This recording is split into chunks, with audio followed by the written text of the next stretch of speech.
I just saw a shocking lack of honest and objective analysis. Even former DNI, well, even Jim Clapper, was making huge leaps with rank speculation. Based on these series of communications that Stone was having with senior Trump campaign officials, often in advance of WikiLeaks releases, emails stolen, we know, by Russia, what does that show to you? Is that evidence, in your view, of coordination between the Trump campaign and Russia? Well, it does to me, and I say that not as an attorney, but just as a layman, and I think clearly it does show a connection, coordination, synchronization, whatever you want to call it.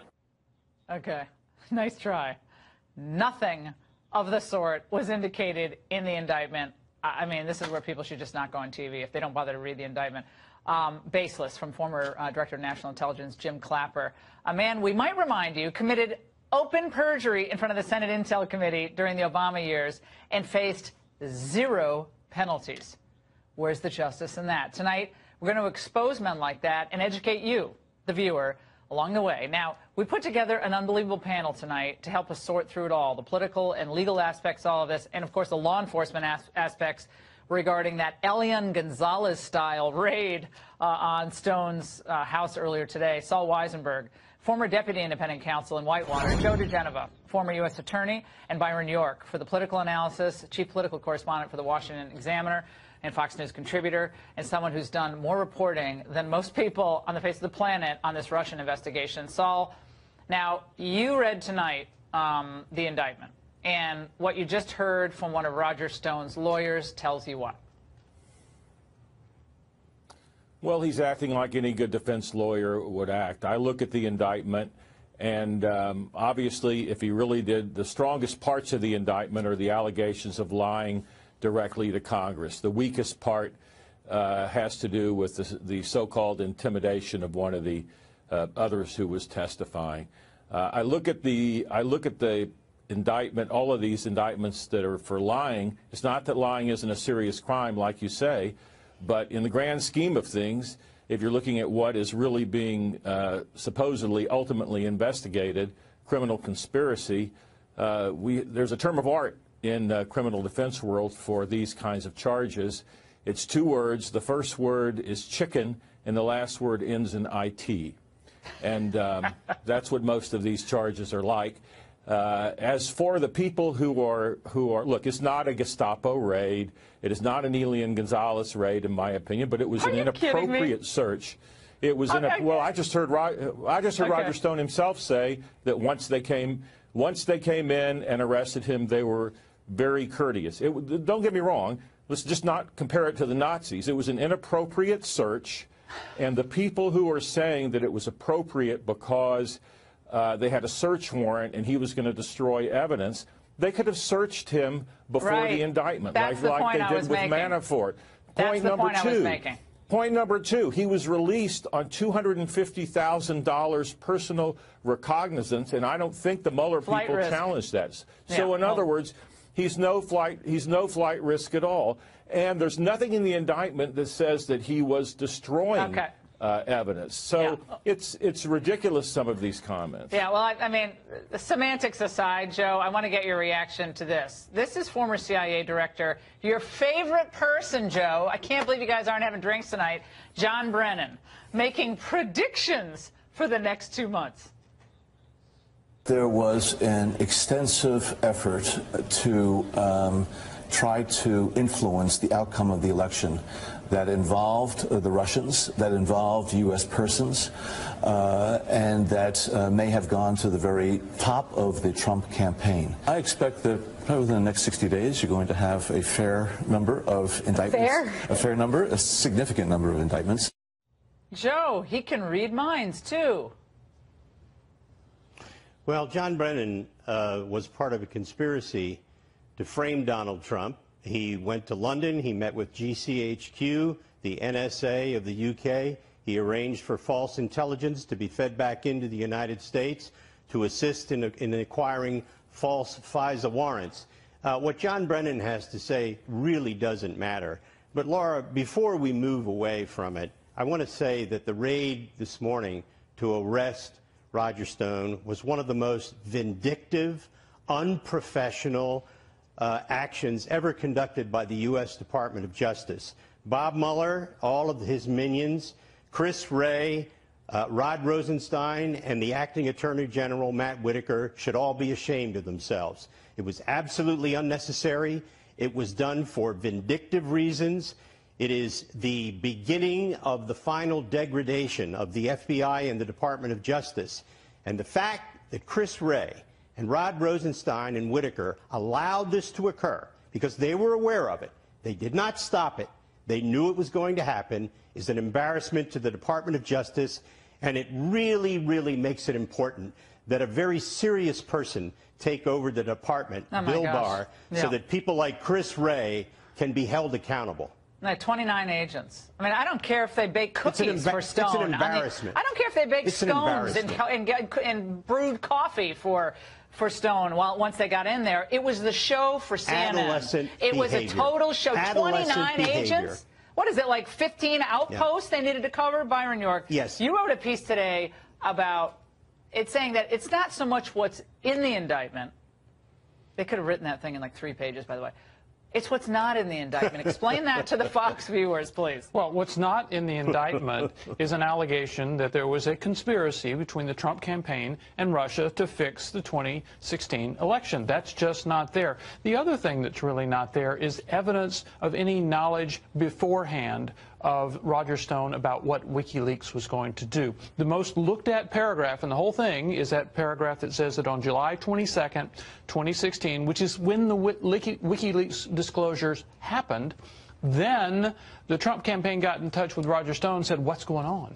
This was after the fact. But I have a question. Yeah, one more thing, which suggests that there was not a collusion scheme in place and running when it happened.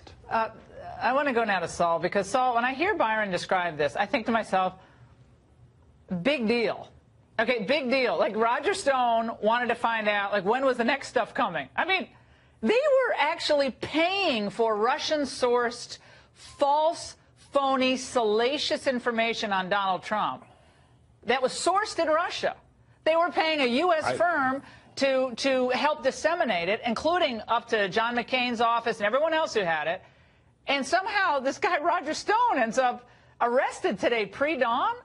Really? I mean, to me, it's crazy. Laura, I'm surprised at you, Laura.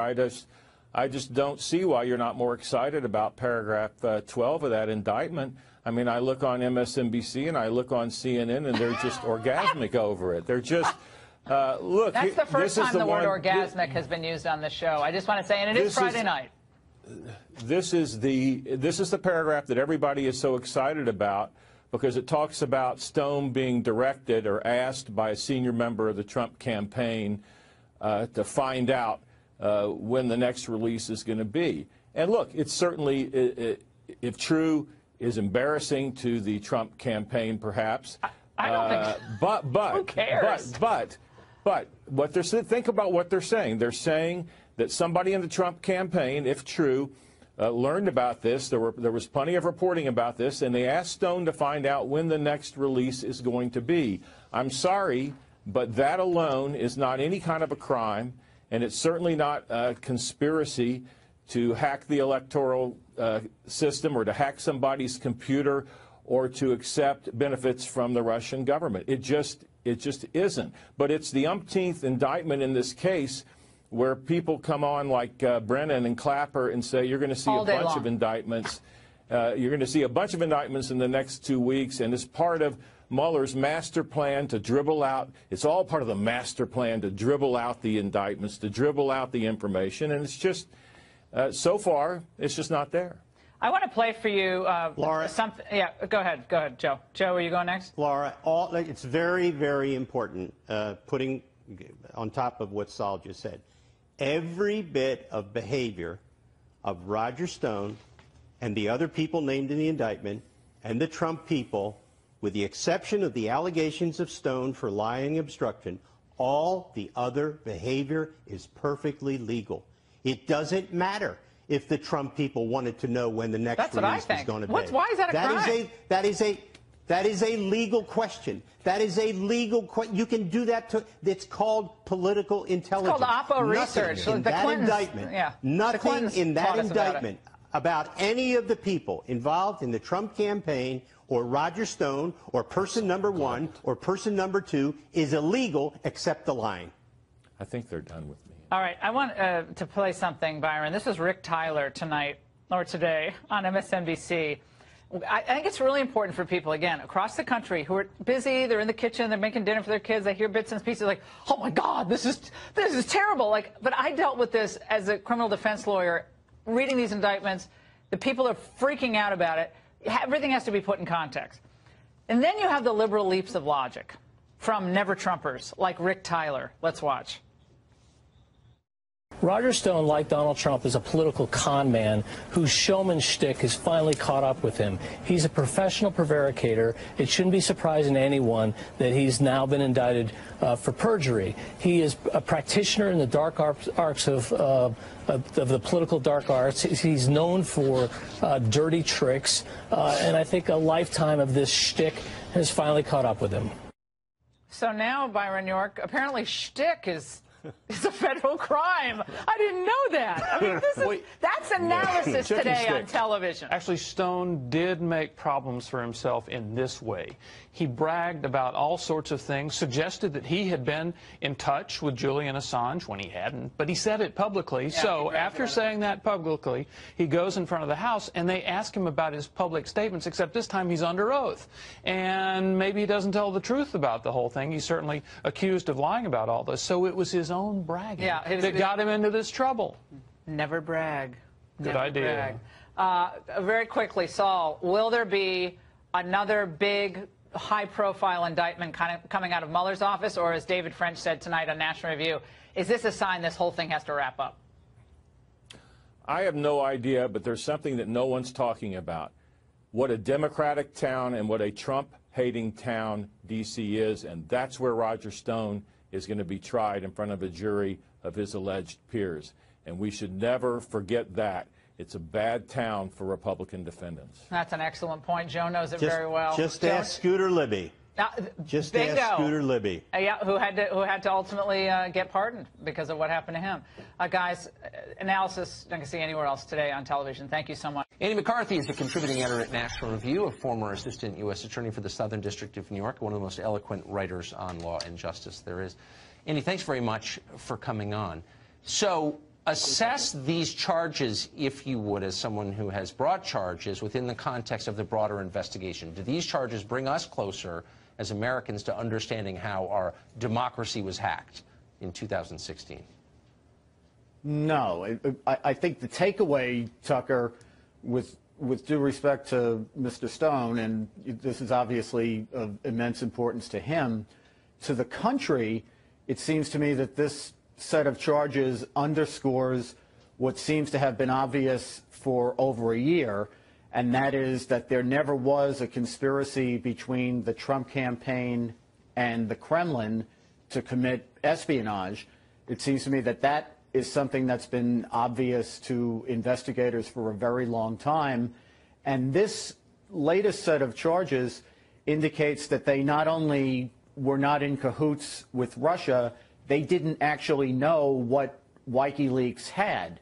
Right. So, as you pointed out in your interview with Stone, there's no charge in the indictment that Stone, who's facing 7 felony charges, was in any kind of a criminal conspiracy with WikiLeaks. All this is about is the process of investigating the so-called Trump-Russia conspiracy, which it seems to me not only didn't exist, but they've long known that it didn't exist. I'm fixated on the CNN tape of this raid on Stone's house this morning because I think, like a lot of people, I looked at that and I thought, this is not at all the country that I grew up in or want to live in. If a prosecutor says we go to the house of a 66-year-old man who we know doesn't have a passport or a gun, who lives with his older wife who's deaf and their dogs and cats, and we need 27 armed federal agents, each with a sidearm and an AR-15. Is there anybody who says, you know what, that's just wrong, that's overkill, we don't need to do this, it's actually dangerous? Why are we doing this? Why wouldn't anyone push back against that idea? Yeah, I don't know, Tucker, because this is not the first time this has happened in this investigation. When Paul Manafort, when there was a raid on his home in Virginia, it was on the night between 2 days when he was cooperating with 2 different congressional committees, and it was under circumstances where the special counsel's office knew his very well-respected lawyers in Washington and could easily have called up the lawyer and said, here's a subpoena, these are the items we want. There was certainly no reason to do it the way they did it. And here, today, what happened here seems to me to be complete overkill, to take somebody who is at best what you would think of as a white-collar criminal, if he's actually guilty of the charges, who's committed process crimes, and treat him like he was a mafia don or Osama bin Laden, to me just seems to be crazy. And the proof is in the pudding. If you really think this guy is either a danger to the agents who are conducting the search or a risk of flight, one thing you don't do is agree to let him out on his signature to a $250,000 bail bond. I mean, he either is this evil guy or he's not. It kind of reveals the motive, doesn't it? And finally, there's been a lot of debate today about how a CNN producer with a camera wound up at the scene at 5-something in the morning. CNN has an explanation for it. I don't know if it's true or not. Is it plausible in your mind that a prosecutor in this investigation would tip off a news organization? I mean, if you're going to conduct a raid like this, presumably you're doing it for shock and awe. Would it be so strange to let a news organization, a sympathetic one, know? I don't think it would be strange to do that, particularly under circumstances where it looks like there was a lot of orchestrating the media response here. As I understand it, the raid began at 6 o'clock. The press release was issued at 6:17, I think Catherine Herridge said, this morning. So that obviously is suspicious. I'm also aware of investigations where, for example, the media finds out that there's some leak in the investigation. The media finds out there's going to be a raid, and the government makes a deal that they can be on the scene as long as they don't leak the fact of the raid so that people get a chance to escape. So until we know all the facts, I wouldn't jump to conclusions. No, but I'm it's not. very suspicious. I'm not. But what you're describing is its own form of collusion, I would note, if true. Andy McCarthy, thank you very much. Collusion's a very loose term there, Tucker. It is a loose term, and it's a common phenomenon here in Washington, I can tell you. Thank you very much.